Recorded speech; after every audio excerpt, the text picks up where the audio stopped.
Bab 4. Mengetahui apa hal yang tepat. Langkah pertama untuk belajar cara berbuat lebih sedikit adalah dengan mencari tahu apa hal yang tepat itu. Hal yang akan menjadi curahan investasi kehidupan Anda yang berharga. Hanya Anda yang bisa mengetahui apa hal yang tepat untuk Anda. Orang lain mungkin terpengaruh oleh pilihan-pilihan yang Anda buat, tapi pada akhirnya Andalah yang harus memutuskan mana yang tepat untuk Anda, dan apa yang tepat untuk Anda adalah hal unik sebagaimana uniknya diri Anda. Sebagai pembeda yang longgar, mungkin baik bila kita membagi hal-hal menjadi pekerjaan dan kehidupan, supaya bisa melihat masing-masingnya secara bergiliran. Kemudian di akhir bab ini, kita akan bicara secara lebih mendetail tentang dua saringan, apa yang dimaksud dengan saringan dan apa kegunaannya. Pekerjaan, banyak darinya seharusnya tidak dikerjakan. Dalam pekerjaan, biasanya banyak orang memberitahu Anda apa yang harus dilakukan dan mereka punya banyak cara untuk memberitahu Anda.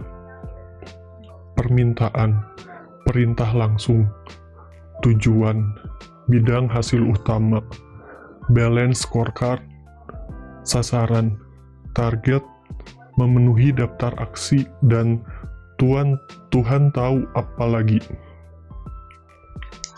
Jadi, seharusnya tidak ada masalah besar di dunia kerja untuk mengetahui apa hal yang tepat, bukan? Ya, sebenarnya tidak juga. Tidak terlalu tepat. Bahkan menurut pengalaman saya, itu sama sekali tidak benar.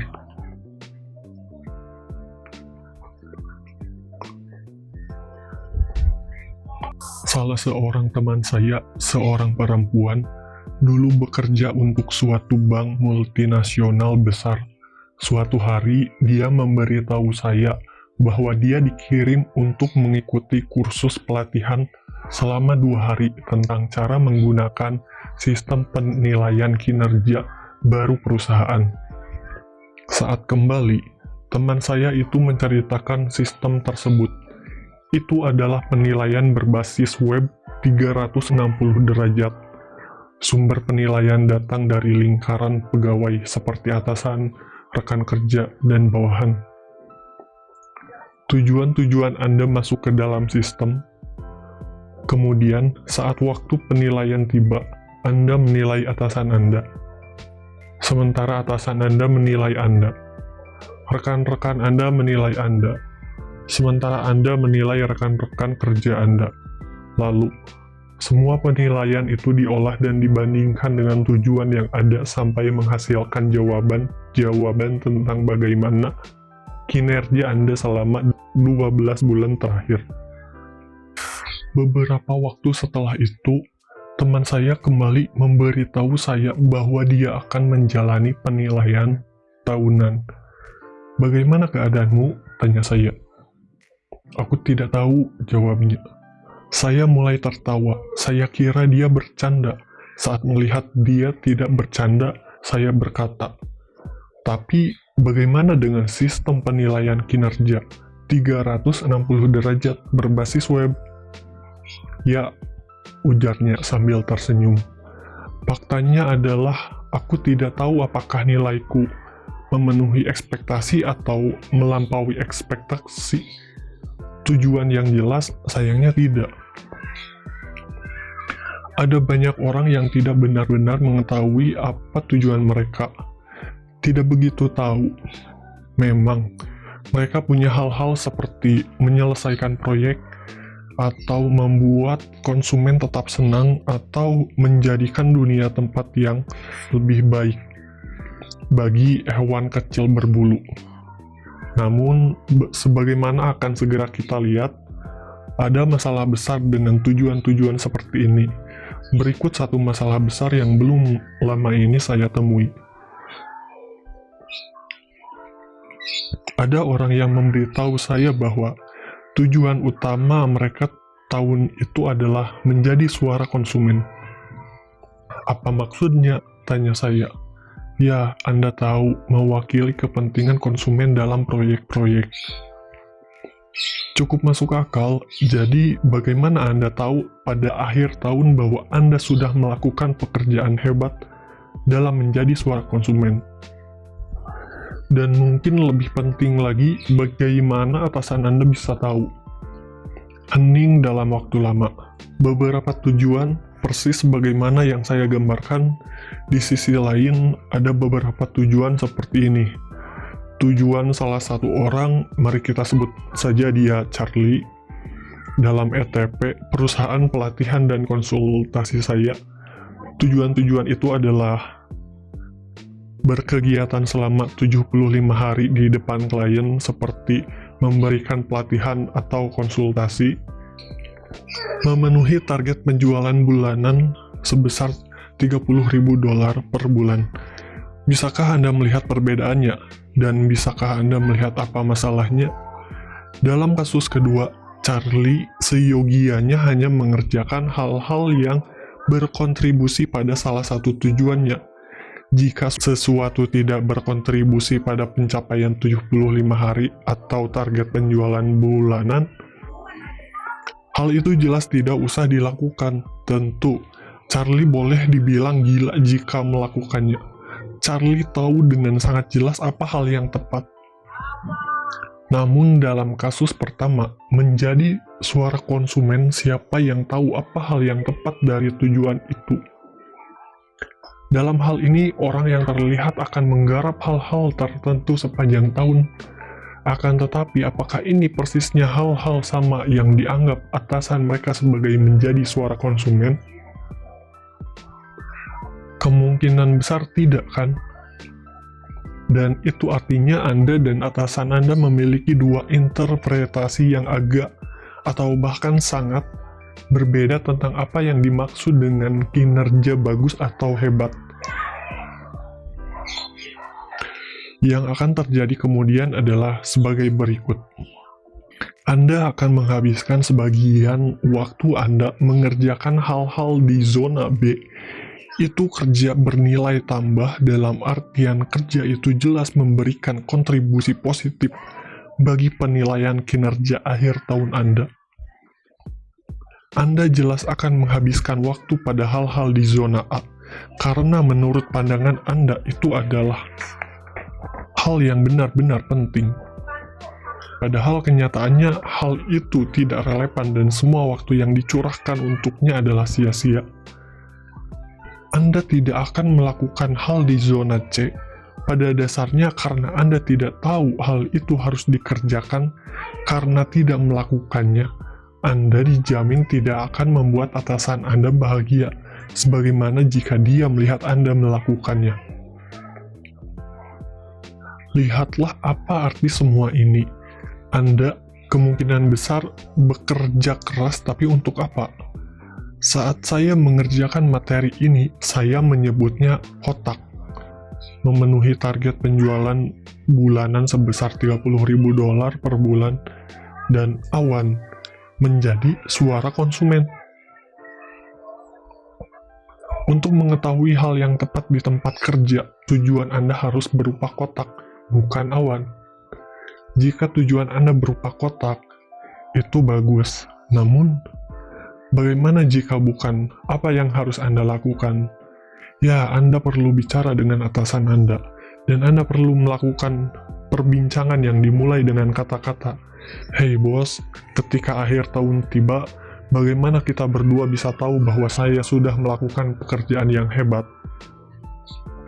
Sebelum Anda melakukannya, ada sejumlah persiapan yang perlu Anda lakukan. Untuk tujuan-tujuan Anda yang berbentuk awan, Anda perlu merumuskan sejumlah ukuran untuk tujuan-tujuan itu.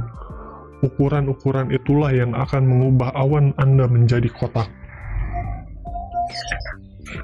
Membuang kotoran ayam dari hidup Anda. Jika pernah melihat miniseri Band of Brothers, Anda pasti ingat karakter Kapten Sobel, diperankan oleh David Schwimmer. Dari 1 atau 2 episode pertama, Di bukunya Band of Brothers, Stephen Ambrose menggambarkan Sobel sebagai klasik chicken shit, kotoran ayam yang klasik, dan menambahkan, dia menunjukkan kegelisahan maksimal untuk hal-hal yang memiliki bobot kepentingan minimal, garis miring dari saya. Membuang kotoran ayam dari hidup Anda. Jika pernah melihat miniseri Band of Brothers, Anda pasti ingat karakter Kapten Sobel diperankan oleh David Schwimmer. Dari 1 atau 2 episode pertama di bukunya Band of Brothers, Stephen Ambrose menggambarkan Sobel sebagai classic chicken shit, kotoran ayam klasik, dan menambahkan, dia menunjukkan kegelisahan maksimal untuk hal-hal yang memiliki bobot kepentingan minimal, garis miring dari saya. Paul Fussell di bukunya Wartime menjelaskan chicken shit dalam militer. Dia memaparkan chicken shit disebut demikian, bukannya kotoran kuda atau gajah, karena dia berpikiran sempit dan picik serta menganggap serius hal-hal remeh. Kotoran ayam tidak terbatas pada dunia militer. Kita semua punya kotoran ayam dalam hidup kita.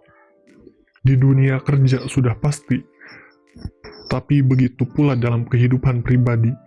Kita semua mendapati diri kita menganggap serius hal-hal remeh dan menunjukkan kegelisahan maksimal untuk hal-hal yang memiliki bobot kepentingan minimal. Tujuan buku ini dan kekuatan berbuat lebih sedikit adalah mengenyahkan sebagian besar syukur-syukur semua kotoran ayam itu dari hidup Anda. Bab ini adalah langkah kunci untuk melakukannya. Saya mengatakan Anda perlu melakukannya karena atasan Anda hampir pasti tidak akan melakukannya. Atasan punya terlalu banyak hal untuk dikerjakan dan tidak punya cukup waktu untuk melakukannya. Persis seperti semua orang lainnya.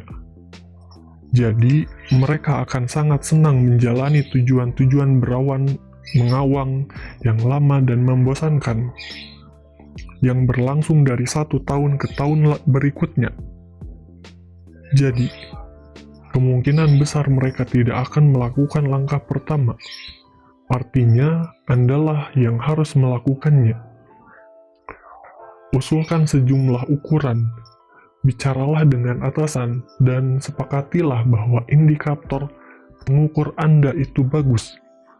Atau yang lebih baik lagi, bekerja samalah secara berpasangan untuk memunculkan indikator pengukur yang lebih baik. Hasilnya, Anda kini tahu apa hal yang tepat dalam pekerjaan dan mampu menyelesaikan hal yang tepat, melampaui ekspektasi dan segalanya dengan tenaga serta misalokasi waktu dan energi yang minimal. Lalu, Anda juga akan tahu apa yang tidak perlu dilakukan. Dan karena kita tertarik pada kekuatan dari berbuat lebih sedikit, itulah yang akan menyalakan api kita. Anda kini mengatakan bahwa pekerjaan itu tidak penting dan tak akan pernah saya ulangi. Tak akan pernah dikerjakan. Terasa enak, bukan? Berbuat lebih sedikit. Mencari tahu apa yang penting di pekerjaan. Mulailah dengan tujuan Anda yang terasa mengawang, apapun itu, lalu ganti supaya menjadi kotak. Menjadi suara konsumen, menjadi mendapat masukan dari sampel representatif dengan jumlah setidaknya 100 konsumen sebelum memfinalisasi spesifikasi dari produk apapun. Meningkatkan akuntabilitas operasi dan mengurangi kebutuhan akan ulasan serta pengesahan kedua. Quality assessment penilaian kualitas menjadi memastikan jumlah ulasan kedua QE turun dari X per minggu ke Y per minggu. Catat juga bahwa tidak masalah jika kita memiliki lebih dari satu indikator pengukur untuk satu tujuan. Pada titik ini, semua tujuan Anda akan jelas dan terukur. Sekarang, lihatlah tujuan-tujuan itu secara bergantian. Untuk indikator-indikator pengukur dari setiap tujuan khusus, apa yang akan atasan Anda kategorikan sebagai kinerja, bagus, atau bisa diterima. Itu adalah tingkat kinerja yang diharapkan oleh atasan dan akan memberi Anda promosi atau kenaikan yang Anda kejar pada akhir tahun. Sebagai contoh, misalkan Anda memiliki target penjualan $30.000 per bulan yang sudah disepakati, itulah tingkat kinerja yang bisa diterima. Sekarang, apa yang bisa dianggap sebagai tingkat kinerja yang luar biasa? Mungkin dalam contoh target penjualan tingkat itu adalah 40.000 per bulan. Dan terakhir, apa yang akan menjadi tingkat bagi kinerja di luar batas? Mungkin lebih dari 50.000 per bulan. Lakukan secara bergiliran untuk setiap tujuan Anda dan ringkas dalam tabel kecil sebagai berikut. Prioritas 1, tujuan, target penjualan bulanan. Tingkat yang bisa diterima 30.000. Tingkat yang luar biasa 40.000. Tingkat di luar batas 50.000. Tidaklah cukup menjadi sibuk, karena semut pun sibuk. Pertanyaannya, kita sibuk melakukan apa? Henry David Thoreau, filsuf Amerika. Hidup, jangan melewatkannya. Apakah Anda pernah berpikir betapa luar biasa jika Anda memiliki semacam peri tujuan kehidupan pribadi yang memberitahu Anda apa yang harus Anda lakukan dengan kehidupan pribadi Anda?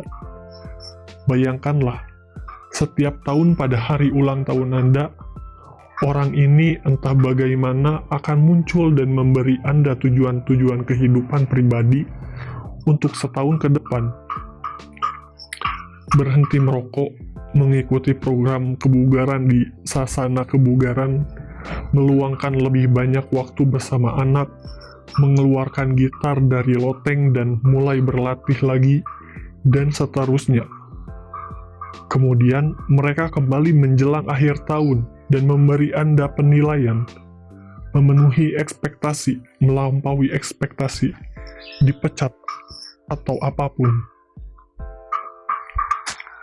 Untungnya atau naasnya, bagi tujuan kehidupan pribadi itu tidak ada. Anda harus melakukannya sendiri. Jadi, jika Anda tidak yakin dengan apa yang Anda anggap penting dalam hidup, berikut cara tercepat untuk mengetahuinya. Dan setelah itu, ada sejumlah cara lain yang juga bisa Anda coba. Berbuat lebih sedikit. Cari tahu dalam 5 menit hal yang benar-benar berarti bagi Anda. Bayangkan Anda, entah bagaimana, mengetahui bahwa waktu hidup Anda tinggal tepat 3 bulan lagi. Tak ada kesalahan, Anda akan memiliki 90 hari lagi dan hanya itu. Sudah pasti, coba bayangkan. Benar-benar bayangkan hal itu. 2. Sekarang, beri diri Anda 5 menit, tak lebih, tak kurang, untuk membuat daftar berisi semua hal yang ingin Anda miliki atau capai, atau alami selama 90 hari itu. Sekarang, bayangkan Anda diberi klausus keluar, di luar daftar yang baru saja Anda buat. Kalau Anda bisa menentukan 3 hal yang sudah Anda persiapkan waktunya, untuk bisa Anda wujudkan, Anda bisa hidup sampai ketiga hal itu tercapai. 4. Jadi, tentukan ketiga hal itu. Anggaplah itu hal yang benar-benar berarti bagi Anda. Apakah Anda merasa tantangan berbuat lebih sedikit itu sulit? Jika ya, Anda tidak sendirian. Mengidentifikasi hal-hal yang paling penting bagi Anda memang bisa sulit. Jadi, ini hal lain yang bisa Anda coba. Bayangkan Anda memenangkan undian. Apa yang Anda akan lakukan? Pertanyaan ini klise. Jawabannya juga sama klisenya.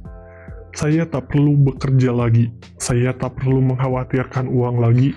Saya akan membeli semua barang ini. Mobil, rumah, liburan, pakaian. Saya tak akan pernah harus memasak lagi. Dan seterusnya. Oke, cukup masuk akal.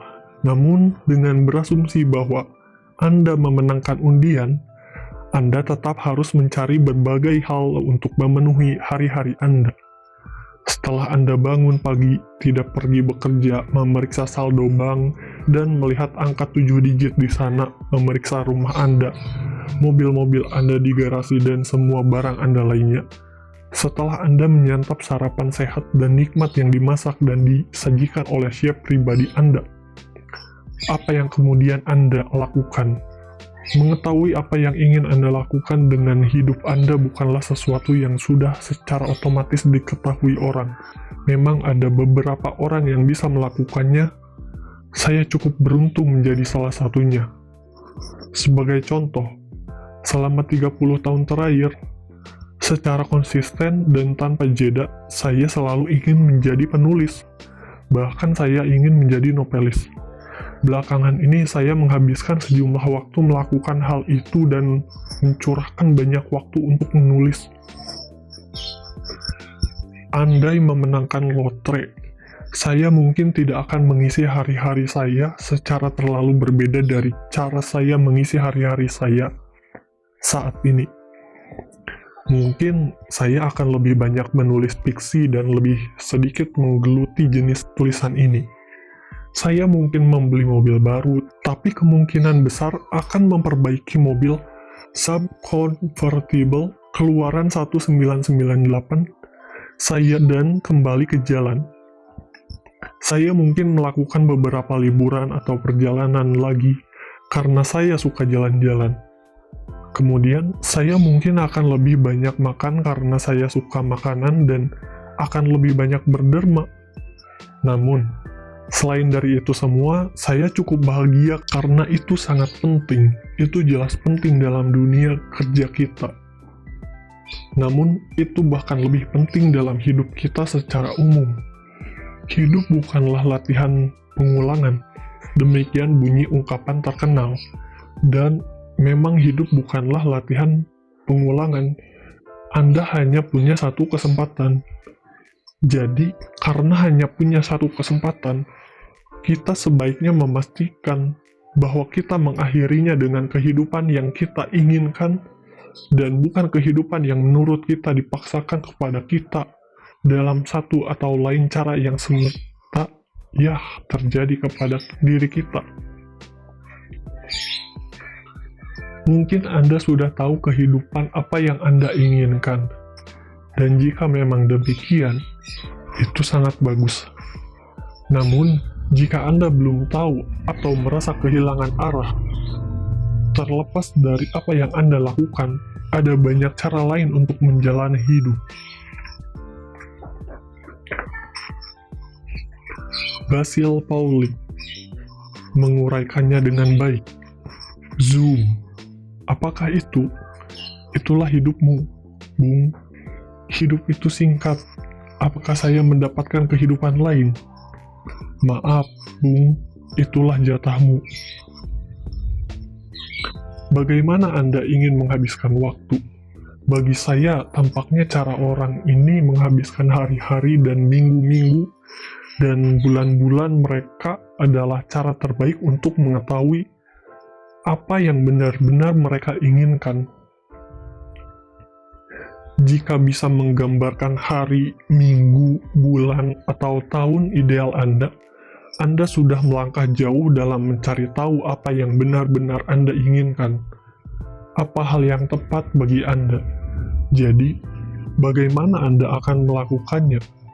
Tengoklah pertanyaan-pertanyaan berikut dan lihatlah kemana pertanyaan-pertanyaan itu akan membawa Anda. Tulis jawaban Anda atau hal lain yang terlintas di benak Anda. Di mana Anda akan tinggal? Bersama siapa? Berapa banyak uang yang ingin Anda miliki di rekening bank Anda? Jenis rumah macam apa yang akan Anda tinggali? Apakah Anda akan bekerja? Apakah Anda akan melaju atau bekerja dari tempat tinggal Anda? Jika Anda tidak bekerja, apa yang akan Anda lakukan? Jika Anda bekerja, di mana Anda akan bekerja? Dengan siapa Anda akan bekerja? Apa yang akan Anda kerjakan? Akankah Anda sehat? Peran apa yang akan Anda miliki?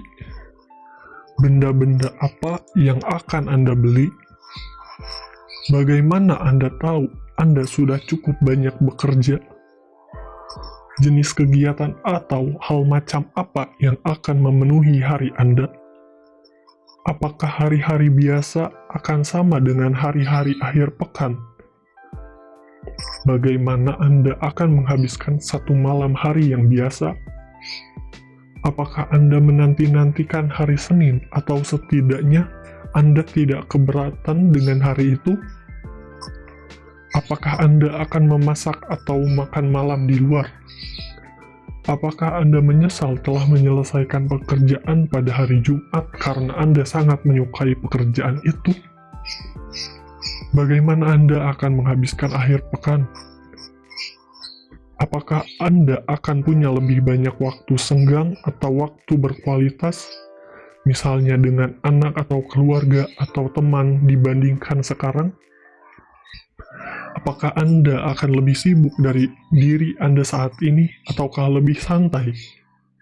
Apakah Anda akan mengambil lebih banyak liburan dibandingkan sekarang? Jika demikian, seberapa banyak?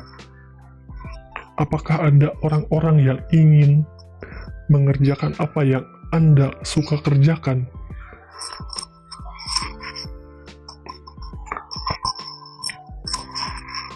Berbuat lebih sedikit. Bentuklah gambaran. Jadi, setelah menjawab pertanyaan-pertanyaan itu, Anda memiliki gambaran mengenai kehidupan apa yang Anda inginkan. Ada hal-hal di dalam konteks kekinian yang tak Anda lihat di gambaran hidup baru ini. Lihat lagi catatan-catatan yang Anda buat dan buat daftar tentang apa saja hal-hal yang hilang itu. Sebagai contoh, mungkin Anda saat ini mengelaju atau bekerja, padahal dalam kehidupan baru Anda tidak ingin hal itu terjadi. Mungkin ada orang-orang dalam kehidupan Anda saat ini yang tidak ada di gambaran baru. Mungkin ada kegiatan Anda saat ini yang tidak muncul sama sekali di gambaran baru. Hal-hal yang tidak ada di gambaran hidup baru Anda itu adalah hal-hal yang perlu Anda kurangi sampai akhirnya menghilang sepenuhnya. Tuliskan apa saja hal itu. Itu adalah hal-hal pertama yang Anda sasar ketika menginjak bagian lain buku ini.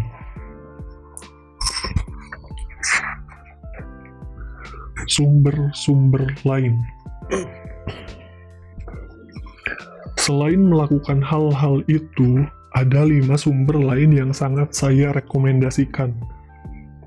4 darinya adalah buku yang jika Anda ingin, 1. Menemukan gairah Anda, 2. Memulai usaha, 3. Mendapatkan pekerjaan sempurna atau melakukan perubahan karir dalam hidup. Akan membantu Anda. Buku-buku itu secara berturut-turut sesuai tujuannya adalah 1. The Passion Test, The Effortless Path to Discovering Your Destiny. 2. Wake Up and Change Your Life. 3. What Color is Your Parachute? 4. Awaken the Giant Within, How to Take Immediate Control of Your Mental, Emotional, physical and financial destiny. Dan jika Anda benar-benar serius tentang memulai usaha, serta bisa melakukannya, dan mungkin bahkan jika Anda tidak bisa, lihatlah B-School Marie Forleo. Berbuat lebih sedikit. Mencari tahu apa hal yang tepat untuk Anda. Pastikan Anda tidak meninggalkan bab ini tanpa melakukan setidaknya salah satu hal yang sudah saya sarankan di kotak sebelumnya. Jangan hanya membaca saran-saran itu, tapi lakukan salah satunya. Saringan-saringan lagi. Semoga saat ini Anda sudah memiliki kejelasan tentang apa hal yang tepat bagi Anda. Sekarang, yang Anda butuhkan adalah saringan-saringan yang sudah kita bicarakan dan Anda bisa mulai menyingkirkan segala sesuatu yang bukan hal yang tepat. Bayangkan betapa menyenangkannya hal itu. Jadi, jelas kita memerlukan saringan untuk memutuskan apa yang akan dan tidak akan kita lakukan.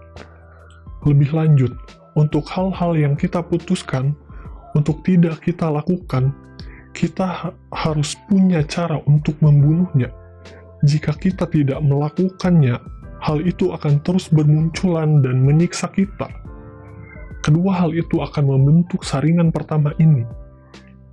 Selanjutnya, untuk hal-hal yang memang kita putuskan untuk kita lakukan, kita ingin melakukannya dengan upaya seminimal mungkin. Maksudnya, seefisien mungkin, dengan upaya dan kejutan besar yang minimal. Kita menyebutnya melakukan segala sesuatu sesuai kondisi kita sendiri. Berikut dua saringan tersebut. Yang pertama, satu saringan untuk menentukan apa yang harus dilakukan dan apa yang jangan dilakukan. Dan sebagai bagian dari itu, untuk mengenyahkan hal-hal yang kita putuskan untuk tidak kita lakukan. 2. Satu saringan untuk menentukan hal-hal yang memang kita putuskan untuk kita lakukan dan melakukannya sesuai kondisi serta keinginan kita. Pada gilirannya, semua itu akan memungkinkan kita melakukan hal yang tepat. Masalah pun terpecahkan. Saringan-saringan itu dideskripsikan di bagian berikutnya, buku ini. Jadi, mari kita lanjut. Oh, dan ini satu lagi. Berbuat lebih sedikit untuk menghibur Anda hari ini.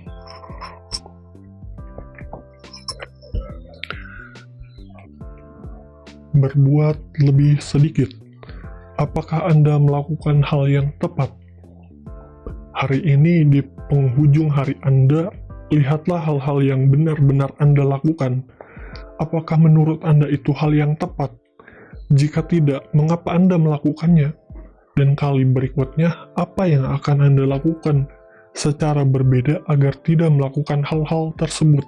Luangkan waktu untuk ini. Lebih baik lagi jika Anda menuliskan pikiran-pikiran Anda. Kuncinya bukan memprioritaskan apa yang ada di jadwal Anda, melainkan bagaimana menjadwalkan prioritas-prioritas Anda. Stephen Covey, penulis dan pembicara motivasi.